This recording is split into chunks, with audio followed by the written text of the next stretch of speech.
You guys Yeah. do that? Yeah. All right, good. All right, so today we're going to talk about exercise science. We're going to get super in-depth into a bunch of things that really don't mean anything for you. Okay? And what I mean, first off, before we talk about that, is we're going to get into my story just real quick because I don't have a lot of time. I'm 51 years old. I just turned 51 a couple weeks ago. I started this journey in my late 30s. Since then, I've lost about 70 pounds. I reversed IBS, urgent bowels. There's a bunch of different things that have just completely changed in my life.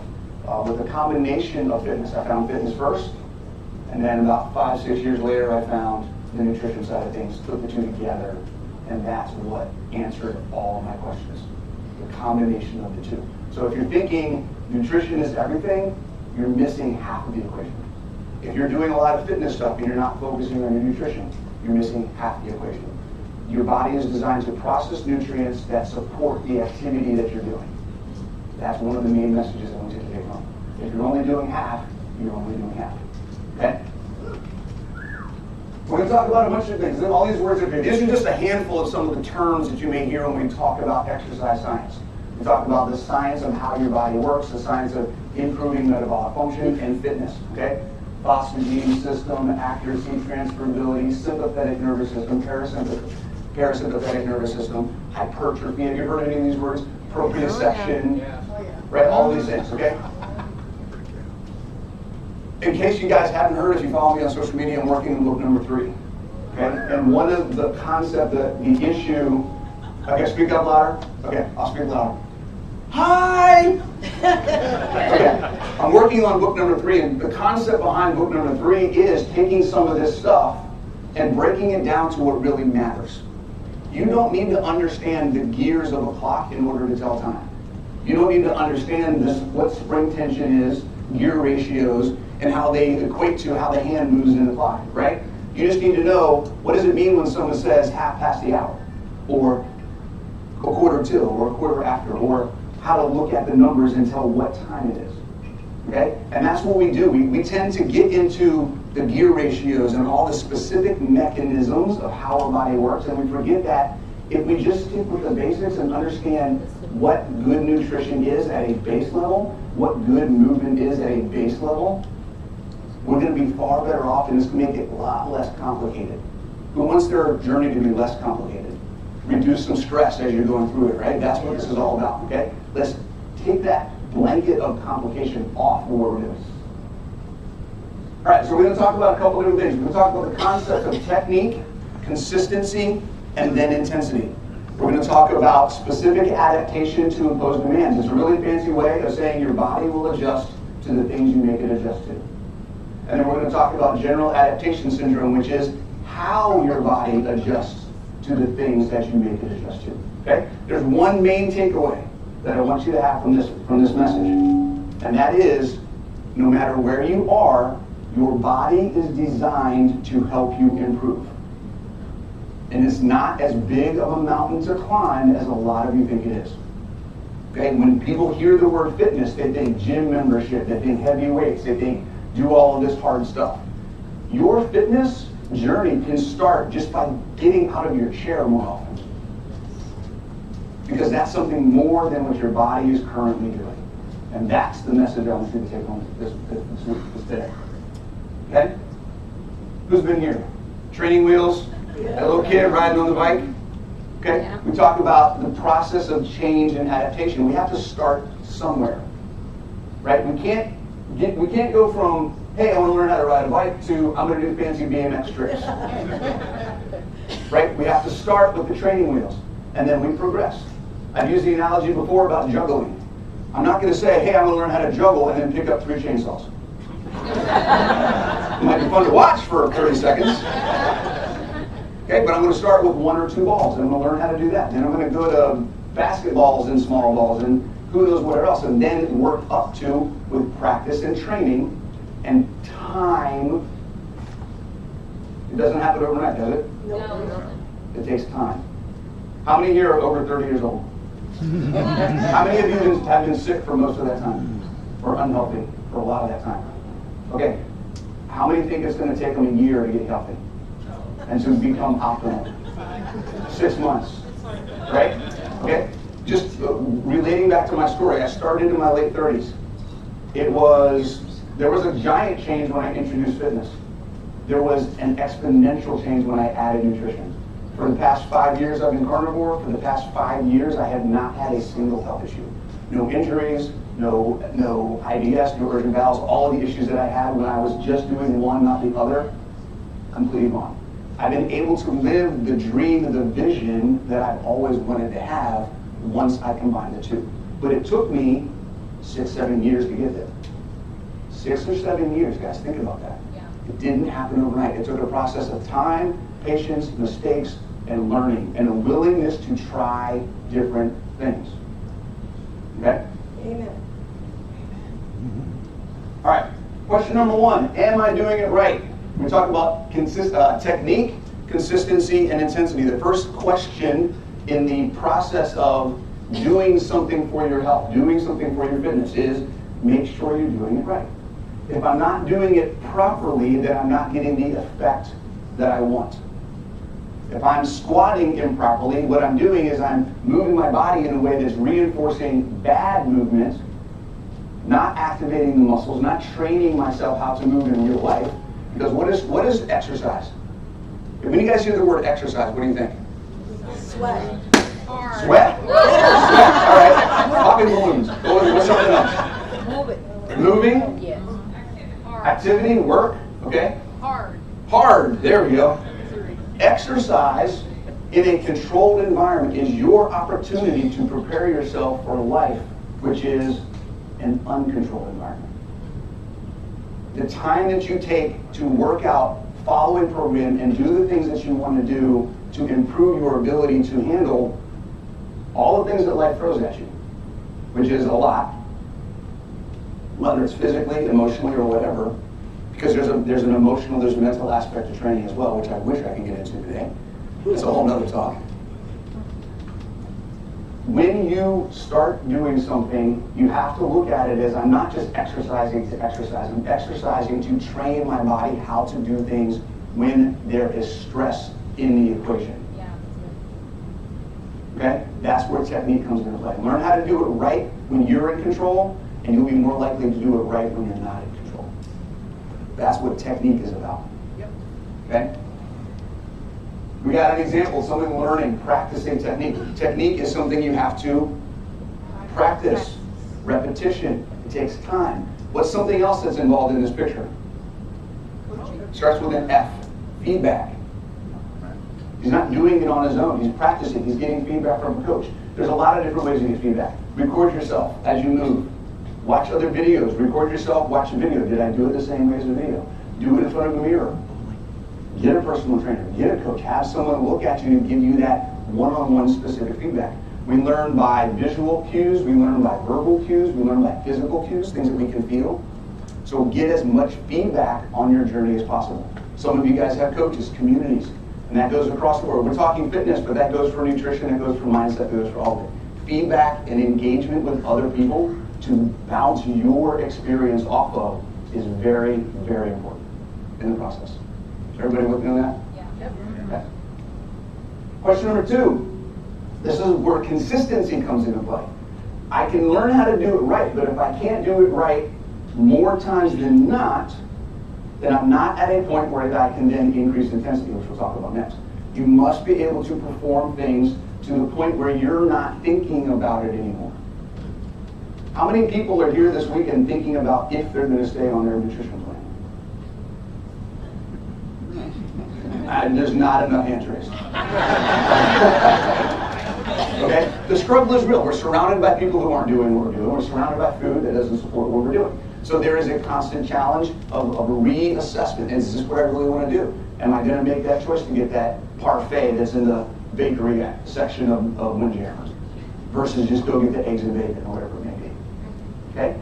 Being able to make the right choice more often than not is key in order for you to move to the next level. If you try to move to the next level before that, it's going to blow up in your face. Okay? Consistency is key. Am I doing the right thing every single time? Don't practice till you get it right. Practice until you can't get it wrong. Okay? If you're still trying to get it right, then you're still working on that consistency. And there's nothing wrong with that. It's a phase. You're going to go through that. You're going to move to the next level and have to go through it all again. But you're at a different level now. You're working on different things, different goals. Okay? Question number 3 when we talk about technique, consistency, and intensity. How can I do it better? What can I do when we talk about fitness? What can I do to increase the challenge? Because am I going to get better if I stay within my comfort zone? No. Am I going to get better if I don't do more than I've done before? No. You have to do more if you want to do more. You have to get out of the box. You got to get out of the box. Exactly. All right? The resistance, complexity, or speed that is applied to you, that you apply, or that you feel like you're applying, is what we call intensity. So when we're talking about exercise, the weight that you use, how fast you move it, how many reps you do, how long you're doing the work, how you feel. I worked out yesterday at the gym on the boat. It felt hard. It was really hard. It's been 2 days of traveling, all the things happening this weekend, and my body just was not as ready as it normally is. My state of recovery was not as good as normal. So I didn't do as much work, but I felt like I did a lot of work. So how I felt was a different level of intensity. The actual work that I did was a lower level of intensity. You guys see how that works? There's a lot of different overlapping layers in how that works, but understanding that I had to do something anyways to maintain that habit and stay outside that box. The minute you feel like you don't want to do it and you don't do it, now you're willingly moving yourself back inside your comfort zone, and that's where progress stops. Okay? Intensity is key in the process. When we combine technique, intensity, and technique, what do we get? Progress. If we are too far out of balance between, what's over here? Intensity and technique, we can be consistently doing something hard, but we're not moving in the right direction. We can consistently be doing something correct, but not applying enough intensity to actually progress forward. We need a balance between all three in order to move in that line in the direction we want to move. Does that make sense? Good. It makes sense to me. This is really challenging sometimes. Take these ideas and be like, how do people get this? You know? All right. What we're talking about, the improvement of your performance. This is me about 12 years ago.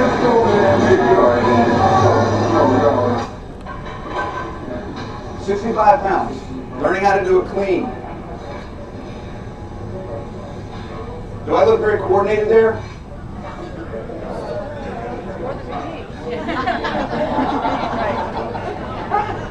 All right, the process takes a long time. That's 12 years ago. Oh, I just did like that. All right? Chest up.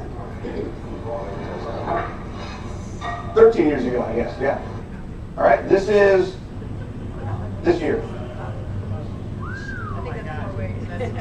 100 more pounds after 12 years of technique, intensity, consistent practice over time. Looks a little more coordinated, a little smoother, and it's a lot more weight, right? And I definitely wasn't working as hard. Okay? That's because I was following, when you follow the technique, consistency, intensity paradigm, what you're doing is you're allowing yourself to progressively improve your performance. And that's where specific adaptation from post-demand comes into play. Your body will adapt to the stimulus, or the stress is another word, that you put on it. Okay? So if I'm currently at a state where my average day consists of me sitting on the couch all day long, just getting up more often and walking up and down the stairs, or going in my yard and doing some yard work that I haven't done in the last 6 months, is going to be an added physical stress that's going to improve my ability to, guess what? Walk up and down the stairs and go in the yard and do yard work. It's specific to the things that you want to get better at. So your fitness, we talk about that perception that fitness is this giant hill that we have to climb. Your fitness journey is 100% your fitness journey. It should be based on, what do you want in your life to get better? If your goal is, I want to play with my grandkids and not feel like crap for 2 days afterwards, that is the goal that you need to be working for. If your goal is, I want to be able to go hiking with my friends and feel great throughout the hike and have energy when I get home to still hang out and do things with my family, then that is what you're working towards. There is no objective, this is what it means to be fit. I want you to really take that home. Your life, I should say, the life that you want to live is your benchmark for how well you are improving your health. That's what matters. You don't need to be like me. You don't need to be throwing up 165 pounds in order to be better from where you are today. Okay? Maybe just getting up and going for a walk is a start. Like I said, walking up and down the stairs, getting up and down out of your chair more often. Okay? That's all it takes. The 1% rule, I love the 1% rule. It's the only rule that I follow. And that just takes 1% more than you're doing today. The line over, this is one thing I love about the specific adaptation for imposed demands. The line for improving from where you are doesn't have to be a giant step. Right? The line is here. That's all it takes. Just do more. There's no exercise science principle, concept, or paradigm that says it has to be X amount over the line. Just more. And that's, everybody's got a different more. Okay? We talk about in behavioral science, behavioral change coaching, we talk about being ready, willing, and able to make a change. What are you ready to do? What are you willing to do? And what are you able to do? That's where you determine how far over the line you can go. Answer those 3 questions, and that gives you step number 1. Okay, how many people have something that they know that they wanted, they know they should do to make a change, to improve their health and fitness, and they're just not ready to do it? Every hand should go up. Every single hand. I have things that I know I need to do. Okay, because where I'm at, while it may be different, it's still not where I want to be. So I have things that I have blockers. We all do. We all have them.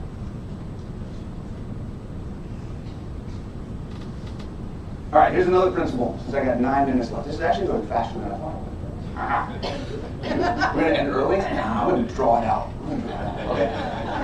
General adaptation syndrome. When I talked about earlier that your body is designed to help you improve your fitness. This is one of the main concepts I want you to understand. This, the general adaptation syndrome. This is how your body responds to stress. Have you guys, anybody ever seen this before? Yeah. Okay? So when we are stressed, we put a training stimulus. We do something. We lift a weight. We go for a run. Okay? Our body's like, what's going on? And it has to respond.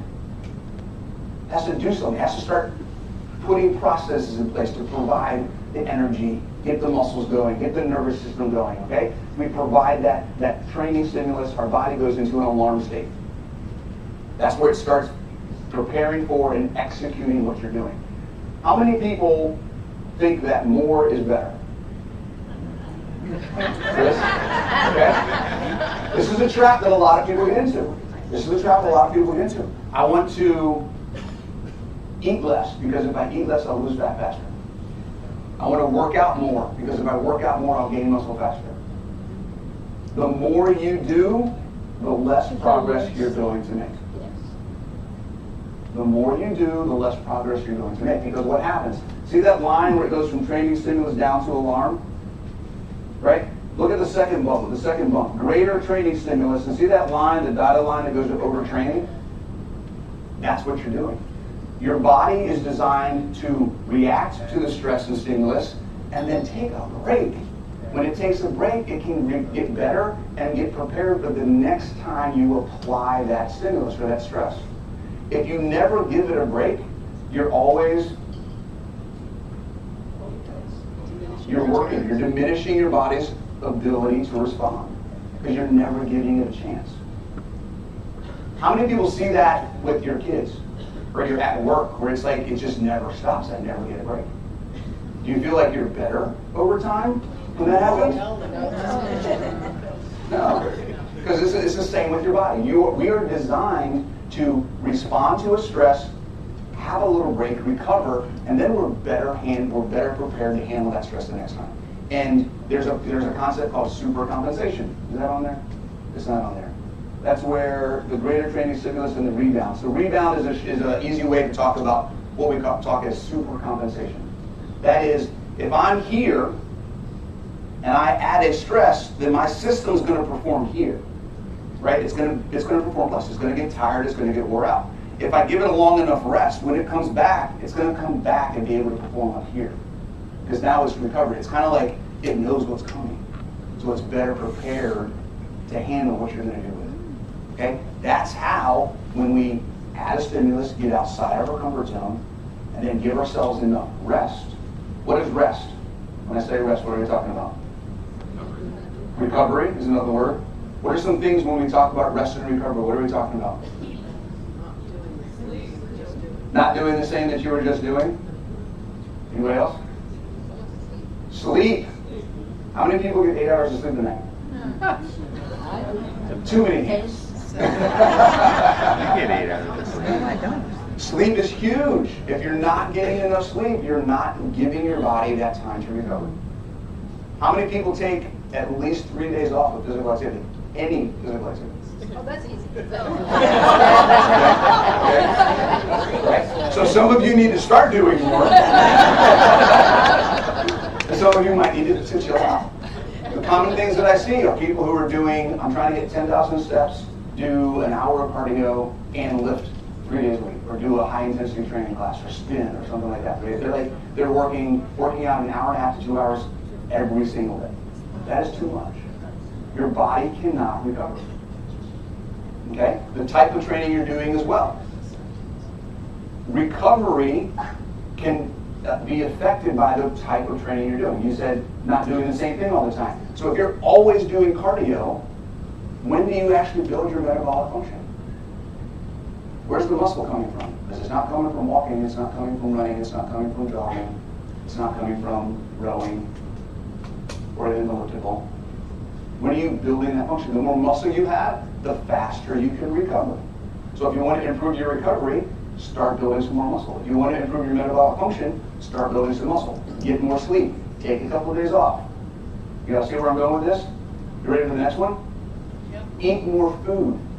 That's scary. What is recovery? When we talk about biological function, what does recovery need in order to, what does our body need to recover? It needs the materials, the nutrition, in order to recover, to support what you're doing. So if you're not eating enough, and you're trying to have a goal of weight loss, let's say, now I'm exercising, I'm overstressed. It's not even overtraining, that is overstressing. If you're going to exercise, you need to eat more.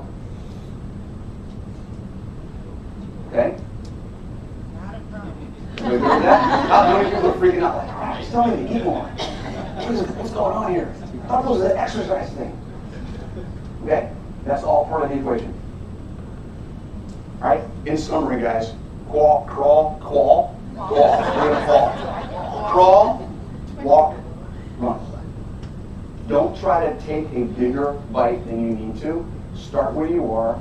What are you ready, willing, and able to do? And just start there and then build on that.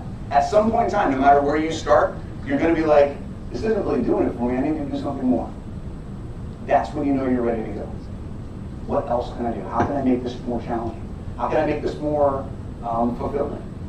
There's a whole bunch of different aspects of how you can improve what you're doing and see that in your quality of life, not in the scale, not in any numbers.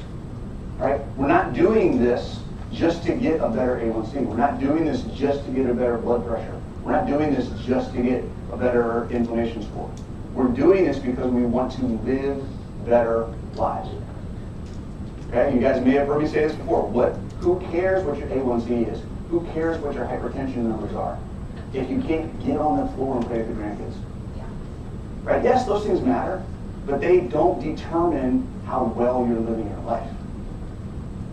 And that is what this is all about. Can I get an amen on that? Yeah. All right. A couple things to note before I finish. So Natalie, where are you at? Does everybody know Coach Nat? All right. We're hosting a conference in July in the Baltimore, Maryland area, Antithetic, Baltimore. So if anybody's interested in coming to the East Coast and hanging out with us, we got these guys. Right? We got Kim. Where's Kim? Is Kim here? Kim Howerton. She was here somewhere. She's going to be speaking. We got a bunch of other people. Dr. Silas will be there. Maria Emmerich will be there. There's going to be a bunch of people that are going to come and speaking. It's going to be a blast. So check out. Explain what antithetic means. Antithetic, the whole idea behind the conference is do something different. Be different, embrace being different, because what we're doing is different. Would you all agree with that? Yeah. Okay? That's what it's all about. So come, enjoy embracing being a little counterculture and making a change that other people can't even imagine that the changes are that they can make. Okay? The other thing is Coach Nat and I, we also do couple stuff. So we're having a retreat in Gatlinburg, Tennessee in the middle of October. It's going to be me and her for a weekend. We're looking for 5 to 6 couples to come join us. And we have a bunch of cool stuff going on. We have a private chef that's going to be cooking keto carnivore food the whole weekend. We've got some other stuff we're planning, getting some people to come in and maybe help us along. So a couple things going on. Feel free to check it out. And I have some books back there. If anybody hasn't gotten my book yet, for sale for super cheap. And that's it.